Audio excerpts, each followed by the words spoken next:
Diyarbakır Fethi etkinliğine hepiniz hoş geldiniz, sefalar getirdiniz.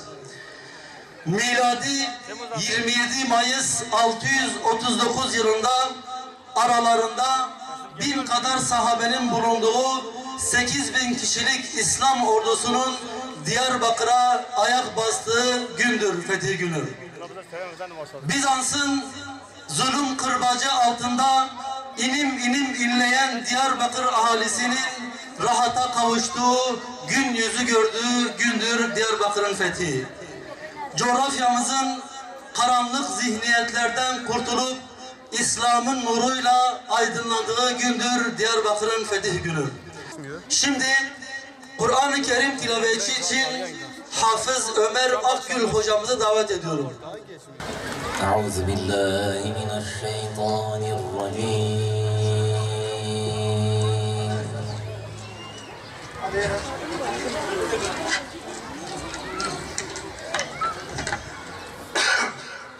Bismillahirrahmanirrahim. İnna fetahna leke fethan mubina.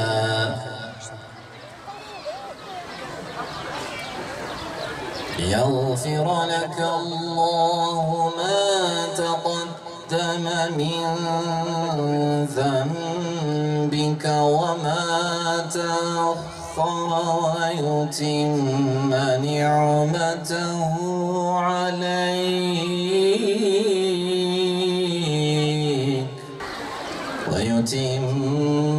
نعمته عليك ويهديك صراطا مستقيما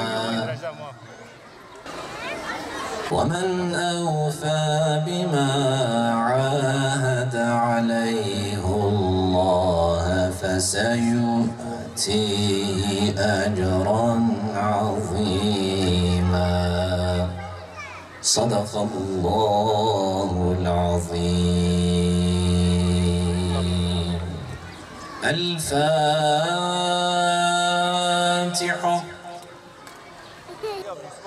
Değerli Diyarbakırlılar, şimdiden ilahilerini seslendirmeleri için Özlem Ajans sanatçılarını sahneye davet ediyorum.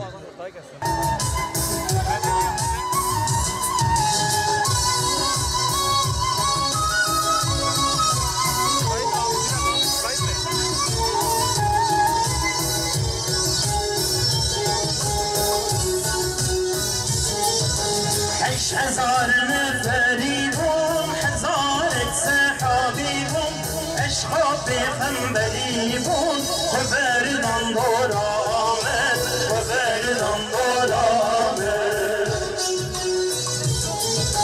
لشكري والليل مال شجون ارباحي جان وقوم انظر يا عيال عاطفة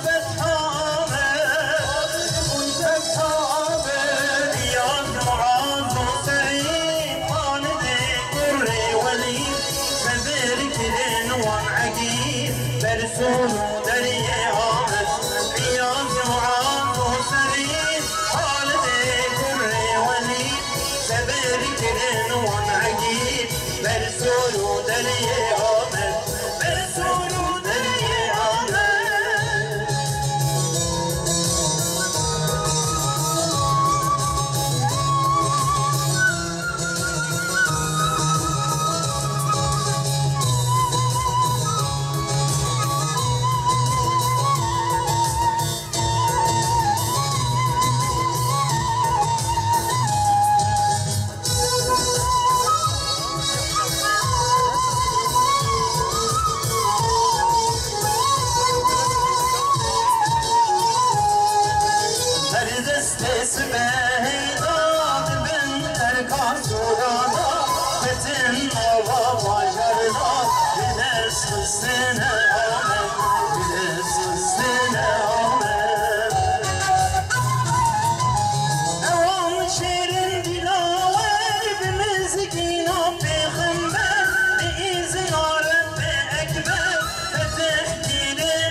آمد اون شرف آمد اوان شیرین لاور بزگین آب خمر ایزن عرب اکبر فتح دین آمد یلی اهل مسلمان وان شهید صحابه جبیل نکرد الزمان لايقي وانده آمد ودار يا حق مكر بيسلام مظافر كر ملت جدر قبول كر ديار بكر آمد ديار بكر آمد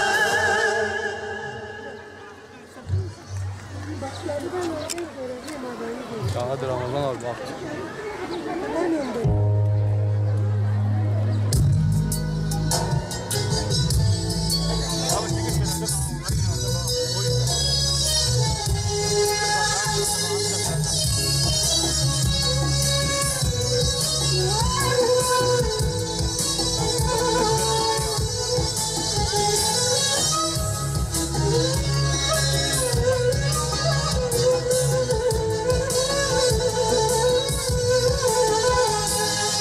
Ashab-ı kiram çok cefa çekti, cennetin talibi talebeleri. Ashab-ı kiram çok cefa çekti, cennetin talibi talebeleri. Açlık yorgunluk işkencede bütün, işittik Sümeyye ana şehittir. Açlık yorgunluk işkencelerde işittik Sümeyye ana şehittir. Hevvare hevvar, hevvare hevvar, Eshabın çilesi yürekte yapar.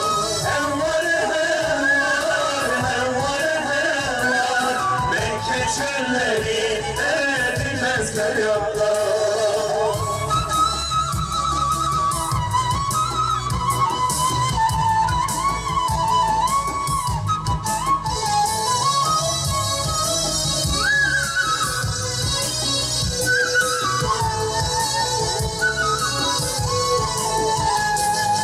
Bilal-i Habeş göğsünde iman, İmam korkardı çabır kayadan. Bilal-i Habeş göğsünde iman, İmam korkardı çabır kayadan.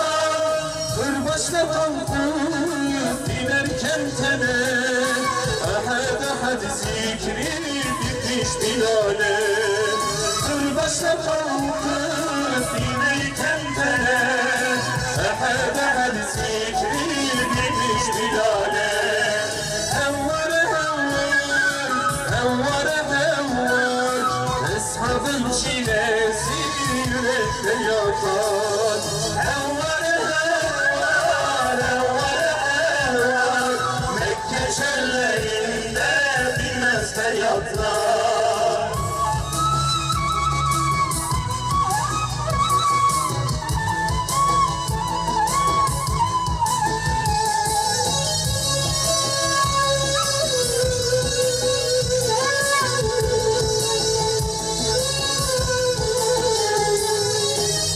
Ebu Bekir kardeşten öte, gündüzler ağlıyor gece işkence. Biri Ebu Bekir kardeşten öte, gündüzler ağlıyor gece işkence. Kardeşler esir müşrik elinde, koşuyor dostuna ne yapsın diye. Kardeşler esir müşrik elinde, koşuyor dostuna ne yapsın diye. Hevvare hevvar, hevvare hevvar, ömrün çilesi yürekler yakar. Hevvare hevvar, hevvare hevvar, Mekke çöllerinde dinmez feryatlar.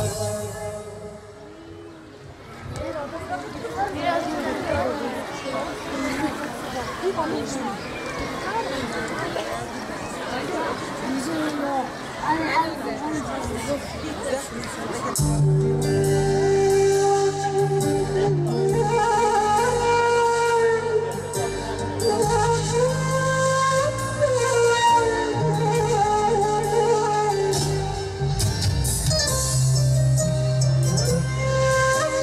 درج رو نشتم ایرو لسر کلها میرا خیالا از گرتم سارو گرم دل بو هیتو ناغما ایش و جان بو نبری گلو کا او میرفاس کا او جیرو زانا کا او شورکش ریاها ای نمان هاو کستی دنگ نایش قبرا ای کلها آمد ای کلها آمد ای سعید نمان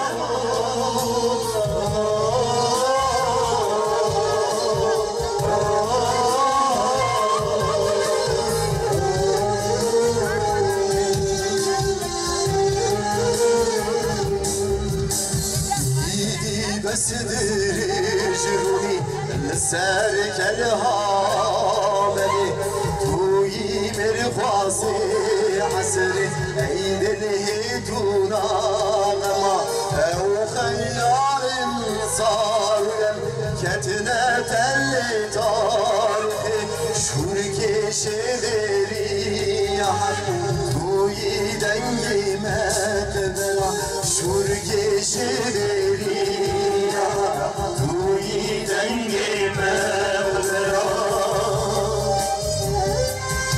حسين بن كربلاء سعيد أرى بقول له وقوتن دورن خراكن كوني ظلمي زهاكن شعبي مظلوم بكجن كفر ظلمي بس دايرين وزارين لسرمي القرآنية ما قرآني بلنكن بابن آلادين اي هيبي عمل هيبي صاري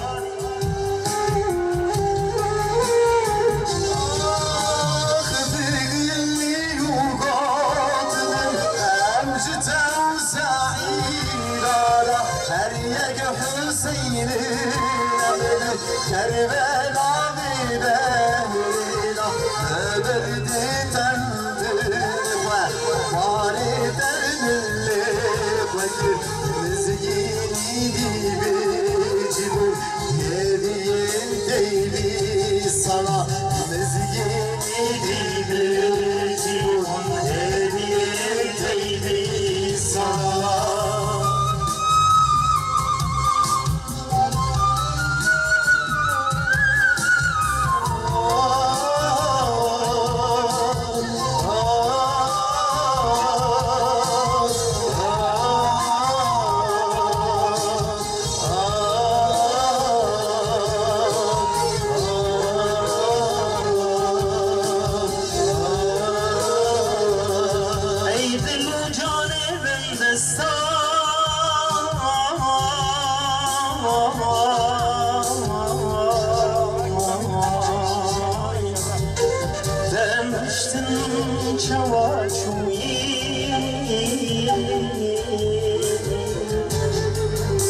ترساني فرستان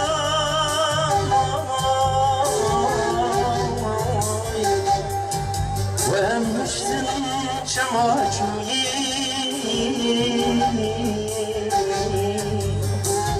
شمالها ومشتن شماجوي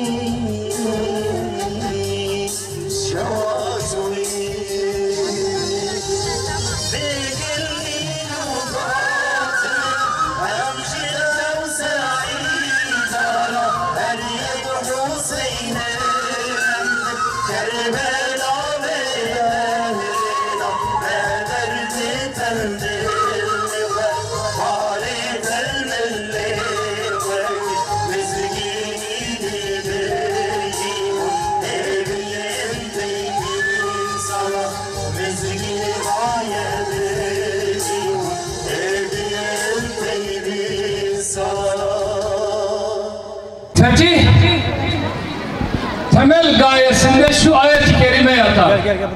İzâ câ'a nasrullâhi vel feth ورأيت الناس يدخلون في دين الله أفواجا فسبح بحمد ربك واستغفره إنه كان توابا. Allah'ın nesri, fethi sana geldiğinde artık Rabbini çok hamd ile tesbih et, ona tövbe et. Muhakkak ki Allah tövbeleri çok kabul edendir. İslam'daki fethin temel felsefesi bu ayet-i kerimedir. Dolayısıyla İslam bir yeri fethettiği zaman orada iki şeyi göz önünde bulundurur. Fethederken birincisi hem kendi askerlerinin az bir zayiatla orayı fethetmesi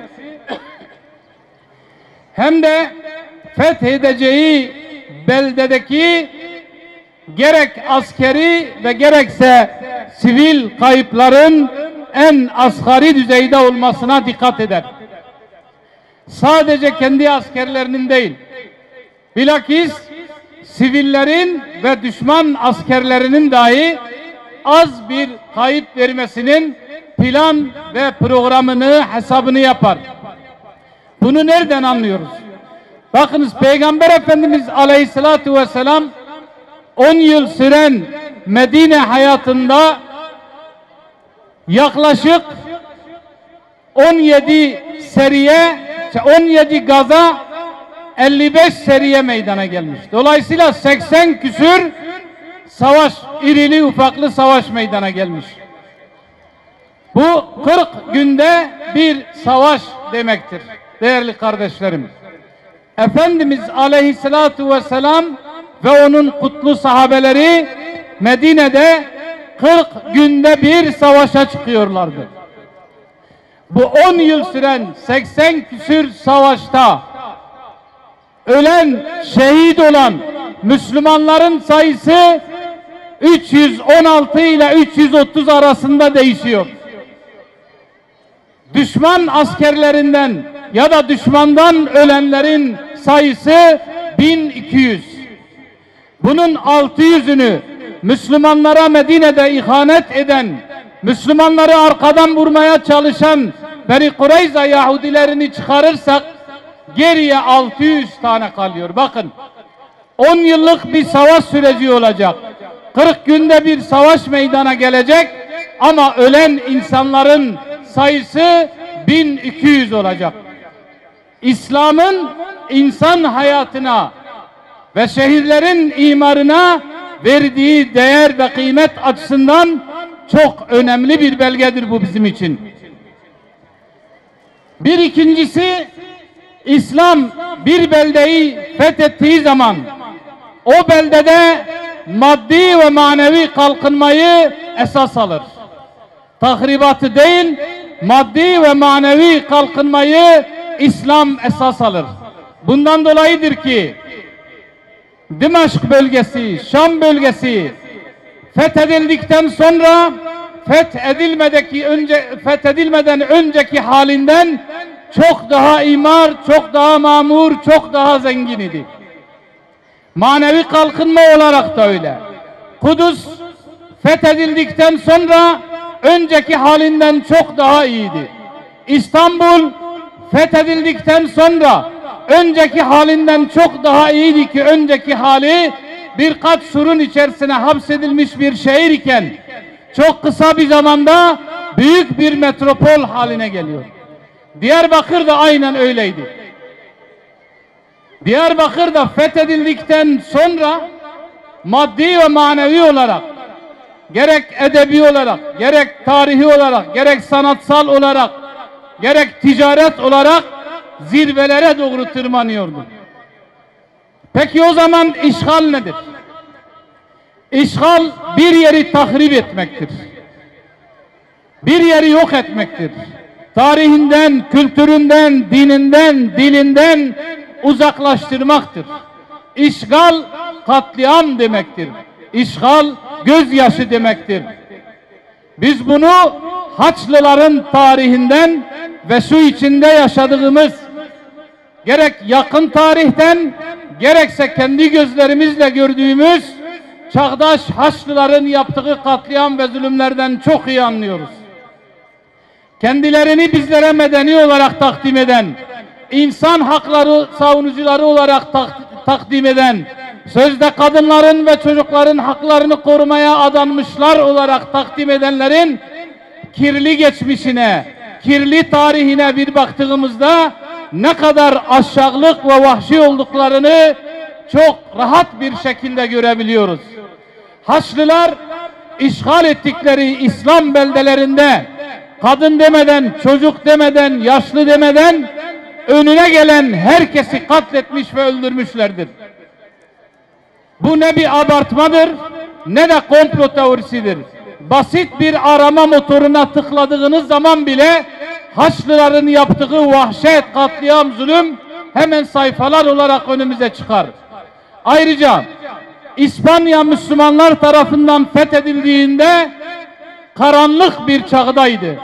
Ama 400-500 yıl süren İslam hakimiyeti neticesinde Endülüs yani İspanya gerek sanatta, gerek bilimde, gerek edebiyatta, gerek felsefede hem kendi bulunduğu döneme, kendi bulunduğu bölgeye hem de bütün bir Avrupa'ya yön veriyordu. Öyle ki Avrupa'nın meşhur kiliseleri, papaz yetiştiren, rahip yetiştiren kiliseler rahip atayacakları zaman Endülüs'teki İslam medreselerinden icaze almayı neredeyse şart koşacak bir hale geldi.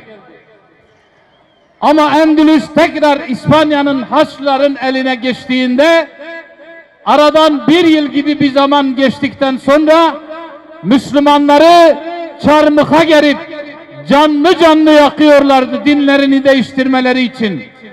Dillerini konuşmamaları için. İslam adına ne varsa, iman adına ne varsa en vahşi bir şekilde Engizisyon mahkemelerini kurarak tarihin en acımasız işkencelerini yaparak Müslümanları katlediyorlardı. Yine 15. yüzyıldan itibaren başlayan sömürgecilik 18. yüzyılda zirveye çıktığında bakın İngiltere, Fransa, Almanya, İtalya, Portekiz, İspanya bunlar işgal ettikleri ülkede yüz binlerce insanları katlettiler. Çocukları iyi çalışmıyor diye, şöyle küçücük çocuklar iyi Hindistan cevizi toplamıyor diye, iyi kauçuk toplamıyor diye çocukların elleri babalarının gözlerinin önünde kesiliyordu. Kadınları ve çocukları en acımasız bir şekilde hayasızca katlediyorlardı. Dillerini yasaklıyorlardı. O ülkenin tarihini ve kültürünü ortadan kaldırıyorlardı. Bugün bile bakın İngilizce konuşan ülkelerin sayısı yaklaşık 60'a varıyor. Hepsi İngiliz midir? Hayır. Fransızca konuşan ülkelerin sayısı yine aynı şekilde. Çünkü bunlar gittikleri yerde ilk yaptıkları şey namusu, hayayı, edebi ve İslam'a ait olan her şeyi ortadan kaldırmak oldu. Eğitim sistemlerine el koyup kendi dilleriyle eğitimi zorunlu hale getirdi. Kendi dilleriyle eğitim yapmayanlara iş vermediler, aş vermediler, imkan vermediler. Bakın daha 3 ay önceydi, haberlerde belki okumuşsunuz. Cezayir'le Fransa arasında bir dil krizi meydana geldi. Cezayir dedi ki bundan sonra resmi dilim Arapça olacak. Ama Fransa kabul etmiyordu. Aralarında neredeyse kriz çıkıyordu. Bakın bugüne kadar bile bugün Cezayir'in, Tunus'un, birçok Mağrib ülkesinin, Afrika ülkesinin resmi dili ya İngilizcedir, ya Fransızcadır, ya İtalyancadır değerli kardeşlerim. İşte bu kendilerini medeni olarak tanıtan vahşilerin tarihe kazılmış, tarihe kaydedilmiş yapmış oldukları çile, zulüm, eziyet ve işkencelerdir. Kendi şahit olduğumuz bu son 30 yılın içerisine baktığımızda Amerika'nın, İngiltere'nin, Kanada'nın, Fransa'nın, Almanya'nın, Hollanda'nın yapmış olduğu katliamlar hala tazeliğini koruyor. Sadece Irak işgal edildiği zaman 500.000 tane çocuk öldürüldü. 500.000 çocuk. Ve bunu dönemin Dışişleri Bakanı Condoleezza Rice, evet üzgünüz 500.000 çocuk öldü ama bizim kutsal davamız için bunun olması gerekiyordu diyecek kadar alçalmıştı o zaman. Yine Suriye'de yapılanlar, Yemen'de yapılanlar, Arakan'da yapılanlar, Irak'ta yapılanlardan farksız bir şey değildir. Ve bunlar bütün dünyanın gözü önünde yapılıyor. Bir ülkeye girdikleri zaman yeraltı ve yerüstü zenginlik kaynaklarını talan ettiler. Bütün zenginliklerini aldılar. İslam adına ne varsa yasakladılar. İslam adına ne varsa ortadan kaldırmaya çalıştılar. Peki İslam ne yaptı? O zaman Diyarbakır'a İslam ne yaptı? İslam orduları Diyarbakır kapılarına dayanmadan önce Diyarbakır'a iki süper güç hükmederdi. Bazen Sasani İmparatorluğu Diyarbakır'a hakim olur, bazen Bizans İmparatorluğu Diyarbakır'a hakim olurdu. Sasaniler şehri ele geçirdiği zaman binlerce insanı katleder, kadınlara en ağır hayasızca fiilleri uygun görür, çocukları öldürür, şehri komple yağmalar ve yakarlardı. Bizans ele geçirdiği zaman yine aynı şeyi yapardılar. Çünkü bunların tarihinde vahşet var. Bunların tarihinde vahşet var, kültüründe vahşet var. Putperest bir kültür. Bakın Bizans kendi arasında bile 1204 yılında Katoliklerin Konstantiniye'yi, İstanbul'u işgal ettikleri zaman on binlerce Protestan Hristiyanı katlettiler, öldürdüler, Ayasofya'yı tahrip ettiler. Kadınlara en kötü, en hayasızca fiilleri yaptılar. Rahibeleri öldürdüler, rahipleri öldürdüler. 3 gün boyunca komutanları şehri yağmalamaları için onlara müsaade etti. Çünkü bunların tarihi yağmadır, tarihi vahşettir bunların.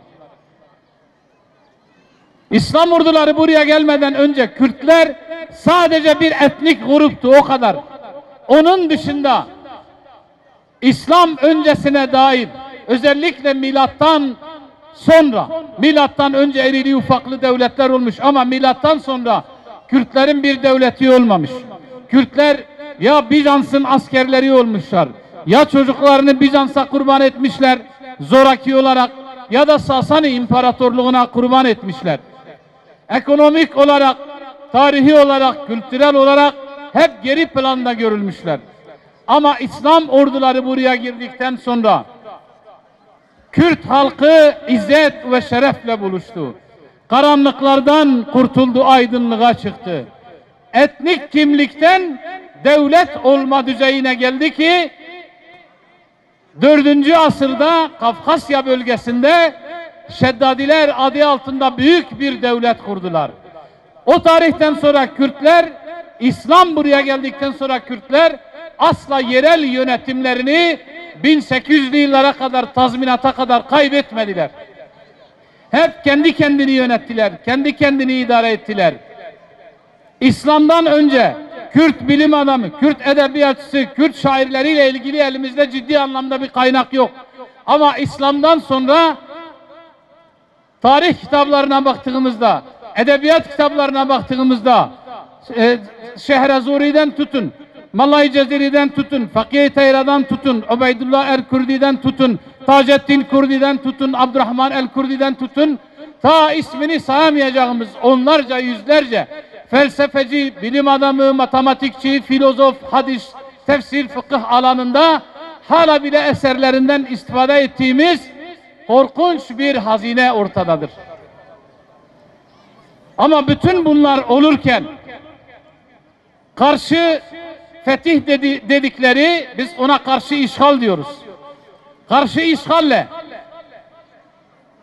Müslümanların buraya hakimiyetini sindiremeyen insanlar, kendi halklarını tekrar Bizans'ın uşağı etme, Bizans kültürüne yamama, ya da Yunan kültürüne yamamak için elinden gelen her şeyi yaptılar. 1940'lı yıllardan sonra özellikle okul kitaplarında, ülkemizde okul kitaplarında Bizans putperest kültürüne ve Yunan kültürüne fazla atıfta bulunarak onları zorunlu hale, edebiyat kitaplarında zorunlu hale getirmeleri bu karşı işgalin bir neticesi, bir parçasıdır. Fatih Sultan Mehmet'in İstanbul'u fethini kötü göstermek, kendisini kötü göstermek, onunla alay etmek ya da fetihle alay etmek bu karşı işgalin bir neticesidir. 1000 yıllık kültürün, 1000 yıllık tarihin bir gecede harf inkılabıyla koca bir toplumun bir anda cahil olması bu karşı işgalin bir neticesidir. Kendi kültürünü uygulayanlara ceza vermek bu karşı işgalin bir neticesidir. Camilerin ahırlara çevrilmesi bu karşı işgalin bir neticesidir. Ama bunlar bizatihi Fransızlar, İngilizler, Almanlar, İtalyanlar eliyle değil, içimizdeki insanların eliyle gerçekleşti. Diyarbakır da bundan nasibini aldı. Diyarbakır için de aynı şey söz konusudur. Kendi putperestliklerine, ateşperestliklerine özlem duyan insanlar Diyarbakır'ın fethini, sahabeleri, İslam'ın kutsallarını, İslam'ın değerlerini halkın gözünde küçük düşmeye çalıştılar. İftiralarla, yalanlarla insanları kandırmaya çalıştılar. Bakın o iftiralardan bazıları. Diyor ki Arap orduları, Arap askerleri Diyarbakır'a girdikleri zaman 100.000'den fazla Kürt'ü öldürdü. Kadınların saçlarını kesip köle pazarlarında sattılar. Arapça konuşmayanların dillerini kestiler. Ve bunu maalesef şiddet bizim gençlerimize inandırdılar. Oysa bugün Osmanlı nüfus kayıtlarına baktığımızda 1870-71 yıllarında Diyarbakır'ın nüfusu Osmanlı kayıtlarına göre 21.850. Bir kısım batılı kayıtlarda ise 40-50 bin gösteriyor. 21.850 olan nüfusun 11.500'ü gayrimüslimdir. Bunun içerisinde Ermeni Ortodoks, Rum Ortodoks, Süryaniler, Keldaniler ve Yahudiler var. Toplam 11.500 Müslüman nüfustan daha fazla. Bu nasıl bir katliamdır? Bu nasıl bir zorla din değiştirmedir ki? Fetihten 1150 sene sonra bile şehrimizdeki gayrimüslimlerin sayısı Müslümanlardan daha fazla oluyor. Ve şehirde alimlerin dışında, bir kısım idarecilerin dışında, bir kısım ordu komutanlarının dışında şehirde Arapça konuşmasını bilen tek bir insan yok. Bu nasıl dil yasaklamadır? Değerli kardeşlerim, sözü fazla uzatmayacağım. Eğer bizler kendi tarihimizden habersiz olursak, kendi tarihimizi bilmezsek, bizi bekleyen çok ciddi tehlikeler var. Bizler ya bu yüce İslam davasının ağır yükünü omuzlarımıza yükleriz ve omuzlarımız o ağır yükün altında ezilir, ya da fırsat ellerine geçtiğinde bize Endülüs'ü yaşatırlar. 6-8 Ekim olaylarında azıcık bir fırsat ellerine geçtiğinde yaptıkları vahşet Endülüs'te Haçlıların yaptığı vahşetten daha az değildi. Değerli gençlerimiz, kendi tarihinden, kendi kültüründen uzak yaşadığımız andan itibaren biz ya Bizans'ın zulmü altında eriyeceğiz, ya Avrupa'nın, Batı'nın zulmü altında eriyeceğiz. Bugün bile bazı Kürt bölgelerinde Kürt gençlerini, Kürt çocuklarını İngilizlere ve Amerikanlara asker edip onların uğruna öldürdükleri gibi. Bizler Müslümanız. Allah'a ve ahiret gününe iman etmişiz. Bizler kendi kültürümüze dönmek, kendi kültürümüzle hemhal olmak, Batı menşeli, Batı kültürünü içimizden çıkarıp atmak zorundayız. Maalesef bir eksiğimiz, bir hatamız da bizler karşı işgali sadece fiziki işgal olarak anlıyor olmamızdır. Karşı işgal hareketi sadece fiziki işgal değildir. Beynimizi işgal etmişler. Ruhumuzu işgal etmişler. Dışarıya çıkıp Türkiye'nin genelinde komple baktığımız zaman tıpkı Bizanslılar gibi giyiniyoruz. Batılılar gibi oturup kalkıyoruz. Batılıların müziklerini dinliyoruz. Onların konuşmalarını konuşuyoruz. Onların kültürüyle oturup kalkıyoruz. İşte maalesef bunda başarılı oldular. Çünkü onlar çok iyi biliyorlar ki kendi öz kültüründen kopan, İslam'dan kopan, Allah ve Resulünden kopan hiçbir nesil onların zulmüne, küfrüne, şirkine ve hayasızlığına karşı çıkamayacaktır. Onun için kendi tarihimize, kendi kültürümüze, kendi örfümüze, kendi adetlerimize dönmemiz lazım. Bize çizilen yol bellidir. Hâzâ sirâtu mustakîm ve ni'budûnî. İşte benim dost doğru yolum budur. Eğer ibadet edecekseniz, eğer tapacaksanız. Fazla okumak, fazla çalışmak, tembellik yok, okumamazlık yok, davadan kaçmak yok, davanın yükü ağırdır deyip geriye çekilmek yok. Biz bunu yaptığımız andan itibaren Endülüs zulmüyle karşı karşıya kalacağız. Çünkü bizimle uğraşanlar istirahat etmiyor. Bizimle uğraşanlar boş durmuyor. Full time çalışıyorlar. 7/24 çalışıyorlar. Onun için bizlerin de Allah'ın davası için, bu kutlu risalet davası için full time çalışmak, çalışmadan kaçmamak, çalışmaya gönüllü olmak, bize lazım olacak kadar okumak ve cesurca bizim gibi olan kötü niyetli insanların eliyle bize dayatılan bu hayasızlıklara, bu putperest Roma kültürüne, Yunan kültürüne karşı direnmek hepimizin vazifesidir değerli kardeşlerim. Ben sözü fazla uzatmak istemiyorum. Cenab-ı Allah burayı fetheden kardeşlerimizden, sahabelerden, onlara su taşıyandan, onların hayvanlarına, atlarına bakıcılık yapanlardan, Allah için kılıç sallayanlardan ebeden razı olsun. Onların makamlarını âli eylesin. Onların makamlarını yüce eylesin. Onlar hangi fetih şuuru ile buraya geldilerse bizlere de aynı şuuru nasip eylesin. Öyle ki kaybolmuş yürekleri önce fethedelim. Kaybettiğimiz yürekleri önce fethedelim. Ondan sonra fethedilen beldeler Allah'ın izniyle Selahaddin'in torunlarını bekliyor. Cenab-ı Allah yar ve yardımcımız olsun. Allah hayrınızı kabul eylesin inşallah. Bizler zatını hakkı ile hamd etmekten aciziz. Razı olacağın ve zatına yakışır bir hamd ile sana hamd ederiz. Saltanatının azameti, vecihinin celali kadar Efendimiz Hazreti Muhammed Aleyhisselatü Vesselam'a ve ehli beytine salat ve selam olsun. Allah'ım İslam'la şereflenmemize, bizleri ve atalarımızı küfür ve şirk bataklığından kurtarıp makamların en yücesi olan zatına kulluk makamına ulaşmamıza vesile olan Peygamber Efendimizin güzide ashabına selam olsun. Onların makamlarını yüce eyle. Onları ve bizleri merhametinle af eyle. Efendimizin Havz-ı Kevser'inde buluşmayı nasip eyle. Allah'ım işlediğimiz bütün günahlardan pişmanlık duyar, sana tövbe ederiz. Tövbelerimizi kabul et. Günahımızı temizle. Duamızı kabul buyur. Ayaklarımızı sabit kıl. Dilimizi doğru yap. Kalplerimize hidayet ver.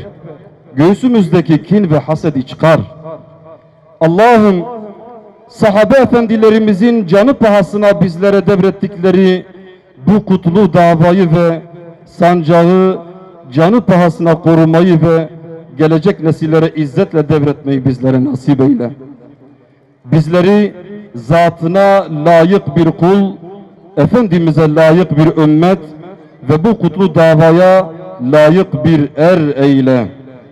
Allah'ım bizlere kavmimize ve şehrimize hakikati görecek basiret ve hakikate uyacak irade nasip et. Batılı görecek basiret ve ondan uzaklaşacak irade nasip et. Allah'ım İslam düşmanlarının İslam alemi üzerine oynadıkları oyunları ve kurdukları hileleri boşa çıkar. Bizlere basiret, şuur ve onların hilelerini başlarına geçirecek, tuzaklarını boşa çıkaracak yolları kolaylaştır. Şehrimizi, beldemizi, batının ve onların yerli uşaklarının planlı ifsat ve hayasızlıklarından koru. Ey Rabbimiz, gençlerimize onların gerçek yüzlerini ve niyetlerini görecek ve anlayacak basiret ver. Bizden gibi görünüp de bizi ifsat edenlere fırsat verme ya Rab. Neslimizi ifsat edenlere fırsat verme ya Rab. Gençlerimize edebi, hayayı ve imanı sevdir. Küfrü, hayasızlığı ve fısku fücuru sevdirme. Allah'ım İslam ümmetine birlik ve beraberlik nasip eyle. Dirlik nasip eyle. Birbirimizi sevmeyi ve korumayı nasip eyle. Allah'ım bizleri kutlu davamızdan alıkoyan bütün davranış ve düşüncelerden arındır. Kalbimizden dünya sevgisini çıkar. Kalplerimizi muhabbetinle doldur. İslam sevgisi ve mücadele aşkı ile doldur. Allah'ım kalplerimize huzur ver ve güzel şehrimize huzur ver. Her türlü bela ve musibetlerden muhafaza buyur. Yerin ve göğün bereketlerini şehrimizin üzerine yağdır. Allah'ım dışım halka iyi göründüğü halde içimin kötü olmasından sana sığınırım. İnsanların gördüğü amellerimi düzeltip senin gördüğün kalp ve niyetimi bozmaktan sana sığınırım. İnsanlara en güzel taraflarımı gösterip sana en kötü taraflarımı göstermekten sana sığınırım. İyiliklerimle halkın rızasını kazanırken kötülüklerimle senin kızgınlığını kazanmaktan sana sığınırım. Bizleri İslam'dan ayırma. İslam'dan başka yol arayan sapkınlardan eyleme. İman üzere dünyadan ayrılmayı nasip eyle. Bizleri kıyametin dehşetinden koru. Hamd sanadır, dönüş sanadır. Amin. Amin. Velhamdülillahi Rabbil alemin. El Fatiha ma'as salavat.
Gel